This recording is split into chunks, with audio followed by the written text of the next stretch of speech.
अरब इमारात में वीजा के हवाले से कंफ्यूजन। यूएई इस वक्त वीजा दे रहा है, नहीं दे रहा, वीजा रिजेक्शन क्यों होता है, विजिट वीजाज निकल रहे हैं, नहीं निकल रहे। आज हम इसके हवाले से बात करते हैं। आपको अपने चैनल पर खुशामदीद कहते हैं। व्लॉग का मकसद है आपको यूएई के वीजाज के हवाले से एक अपडेट देना या आपको थोड़ा सा उसके बारे में एजुकेट करना। उसकी वजह यह है कि इस वक्त पाकिस्तान में और दीगर ममालिक में काफ़ी ज़्यादा कन्फ्यूजन है वीज़ाज़ के हवाले से। ख्वाह वो एम्प्लॉयमेंट की वीज़ाज़ हैं, विजिट वीज़ाज़ हैं, या वो मतलब किसी भी कैटेगरी में अगर वो वीज़ा है। आपको सबसे पहले तो हम ये बताएं कि इस वक्त ऑफिशियल हमारे पास गवर्नमेंट की तरफ से कोई भी स्टेटमेंट नहीं है वीज़ाज़ के हवाले से। बात हो रही है यूएई की गवर्नमेंट की तरफ से। जितनी भी बातें हैं या तो हमें टाइपिंग सेंटर से पता चलती हैं या हम भाई जो बिजनेस में यहाँ पर मौजूद हैं, जो तिजारत करते हैं और जिनका इमिग्रेशन के साथ थोड़ा बहुत वास्ता है, उनको पता चलता है कि वीज़ाज़ के हवाले से क्या सिचुएशन है।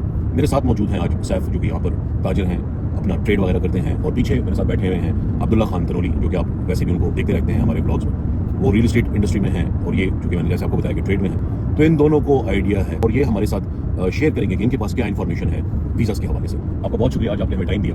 आप काइंडली बताइएगा कि इस वक्त क्या सिचुएशन है अरब इमारात में, दुबई, शारजाह, अबू धाबी में वीज़ाज़ के हवाले से। आया वीज़ा लग रहा है, नहीं लग रहा? हमारे नाज़रीन को काइंडली ब्रीफ कीजिएगा इसके हवाले से। अस्सलाम वालेकुम। देखिए, इसके दो किस्म के जवाब हैं। एक, लग भी रहे हैं और नहीं भी लग रहे हैं। जो हमारी पाकिस्तानी अवाम है, जो एक बेसिक आइडिया है वीज़ों के हवाले से, जो यूएई के नॉर्मली जब वीज़े लगते थे तो वो बहुत एक ईजी प्रोसीजर होता था।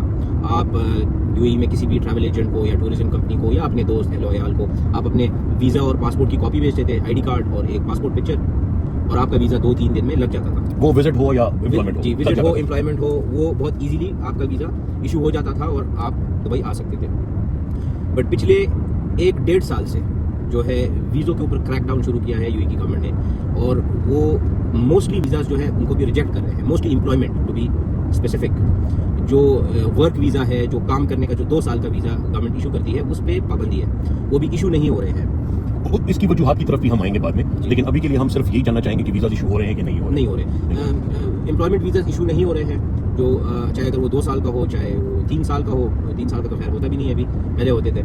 और इसकी वजह से यहाँ पर बहुत मुश्किलात हैं। जो करंट बिजनेस ओनर्स हैं, इन्वेस्टर्स जो हैं, स्पेशली जो पाकिस्तानी ओरिजिन के इन्वेस्टर्स हैं, और mostly business related to labour force, जहाँ पर आपको मैन पावर की जरूरत होती है। जैसे फॉर एग्जांपल हमारा गैराज है, या अगर रेस्टोरेंट हो किसी का, या आपके कोई और ऐसे बिजनेस रिलेटेड, ऐसे लेबर रिलेटेड बिजनेसेस हैं, या एम्प्लॉयमेंट सिर्फ लेबर भी नहीं, व्हाइट कॉलर जॉब भी हो गए, अकाउंटेंट्स हो गए, इंजीनियर्स हो गए, जो स्किल्ड वर्कर्स हैं। जी, स्किल्ड वर्कर्स हैं, उनको भी बहुत मुश्किलात का सामना पेश करना पड़ रहा है। इनकी रिक्वायरमेंट्स जो करंटली जो गवर्नमेंट की तरफ से जो हिदायत है वो ये है कि एक बंदा अगर स्किल्ड हो, जिसके पास डिग्री हो। जी, पहले जो इनिशियल स्टेजेस में जब वीज़े बंद होना शुरू हुए तो हमें पता चला कि यार आपके पास 10वीं का या मैट्रिक का सर्टिफिकेट होना चाहिए।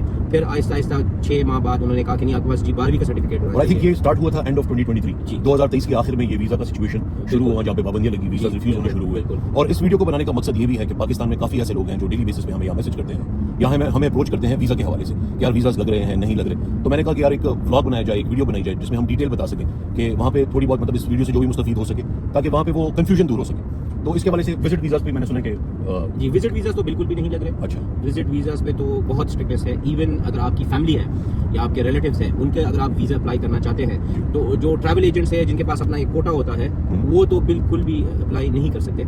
अच्छा। और अगर लेट्स से फॉर एग्जांपल मैं हूँ, मेरी फैमिली है बैक होम पाकिस्तान, वहाँ से कोई आना चाहे तो उसके लिए प्रोसीजर्स जो है वो बहुत स्ट्रिक्ट हो गए हैं। अच्छा। उसके लिए प्रोसीजर ये है कि यहाँ पर जो गवर्नमेंट के पार्टनर सेंटर्स है, जैसे आमर हो गया फॉर इमिग्रेशन, जी, तो आप आमर सेंटर में जाएंगे, वहाँ पर आप अपना जो आपकी जो रिलेटिव्स है उनकी आप पासपोर्ट कॉपी देंगे। मतलब आप किसी के थ्रू जा नहीं सकते, खुद ही आपको सब कुछ करना पड़ेगा। बिल्कुल। पूरा प्रोसेस एज एन इंडिविजुअल आप खुद कैरी आउट करेंगे। जी, खुद ही आपको जाना पड़ेगा। आपको अपना बैंक स्टेटमेंट देना पड़ेगा 6 महीने का। अच्छा। आपको इन्विटेशन एक फॉर्म, एक लेटर देना पड़ेगा। आपको अपनी जो आपकी घर की टेनेंसी कॉन्ट्रैक्ट है, या अगर आपकी अपनी मिल्कियत है, उसका जो है आपको वो दिखाना पड़ेगा, ओनरशिप दिखानी पड़ेगी। आपको ये प्रूव करना होगा कि भाई ये बंदा विजिट की पर्पसेस के लिए आ रहा है and I will accommodate him. मतलब इन इजी वर्ड्स कि आपको पूरी रिक्वायरमेंट्स खुद ब खुद पूरी करनी पड़ेगी। खुद पूरी करनी पड़ेगी। और सिर्फ आपके बैंक स्टेटमेंट से भी काम नहीं चलेगा। अच्छा। आपका बैंक स्टेटमेंट सिर्फ उन लोगों के लिए, लेट्स से फॉर एग्जांपल अगर मेरी बेगम आ रही है, माय वाइफ, स्पाउस वीजा हो गई विजिट पे। अच्छा। अगर मेरे बच्चे आ रहे हैं या मेरे वालिदैन आ रहे हैं, उनके लिए मैं ये कर सकता हूँ। अगर मेरे ब्लड रिलेटिव्स नहीं है, जैसे मेरे फर्स्ट कजन हो गए, मतलब डायरेक्ट फैमिली नहीं है जी, डायरेक्ट फैमिली नहीं है, एक्सटेंडेड फैमिली का नहीं हो रहा जी, एक्सटेंडेड फैमिली का हो सकता है इन केस उनके पास पाकिस्तान में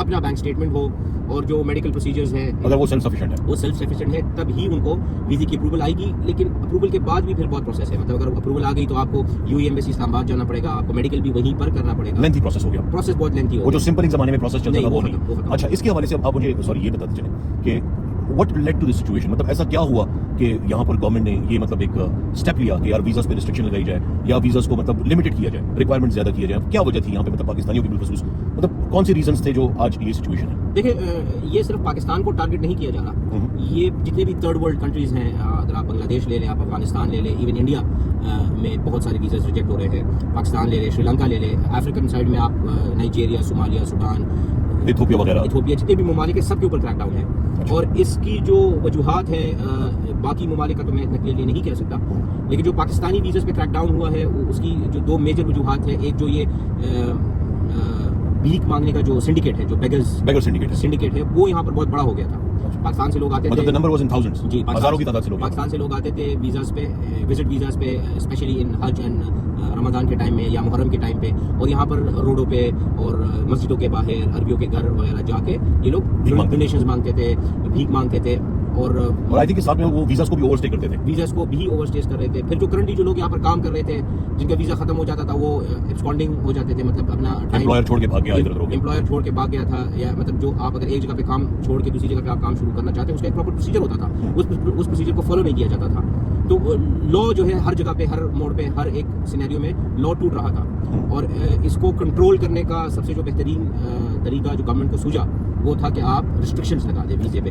जो बंदे आ गए हैं, चलो वो तो आ गए हैं, उनसे इंटरनली डील करेंगे, बट एक्सटर्नली इन्होंने वीज़ास बंद कर दिए हैं। इसमें जो बहुत अच्छे लोग थे जो एक्चुअली काम के लिए आना चाहते थे, जेन्युइन केसेस जो है, मतलब बहुत फैमिलीज भी इफेक्ट हुई है। अभी रिसेंटली हमारे एक नेबर है, उनके वालिद साहब आ रहे थे रमजान में, उनका वीज़ा रिजेक्ट हुआ, तो बहुत सारे लोग इससे भी इफेक्ट हुए हैं जो जेन्युइन केसेस हैं। लेकिन गवर्नमेंट से की तरफ से भी कोई ऑफिशियल स्टेटमेंट नहीं है, बट अगर आप सिचुएशन ये है, अगर आप जाते हैं तो आपको समझ आ जाती है कि भाई आपको अप्रूवल नहीं मिल रहा, सिक्योरिटी रीजंस हो गई, फाइनेंशियल रीजंस हो गई, बहुत सारी रीजंस। ठीक, तो फ्यूचर में आपको क्या नजर आ रहा है, मतलब आपको लग रहा है कि अनकरीब या इन द नियर फ्यूचर ऐसा हो सकता है कि वीजास दोबारा से लगना शुरू हो, इजीली अवेलेबल हो, कि नहीं आपको नहीं लग रहा? देखिए, वीजास तो अभी भी लग रहे हैं, मगर आप अगर क्राइटेरिया पे फॉल डाउन करते हैं, मतलब if you meet certain requirements और क्राइटेरिया, अगर आप एक स्किल्ड वर्कर हैं या आपके पास कोई सर्टिफिकेट है, कोई डिग्री है, कोई प्रोफेशनल ट्रेनिंग है, एक बैकग्राउंड है, शायद आपका वीजा लग जाए, maybe. It depends on approval.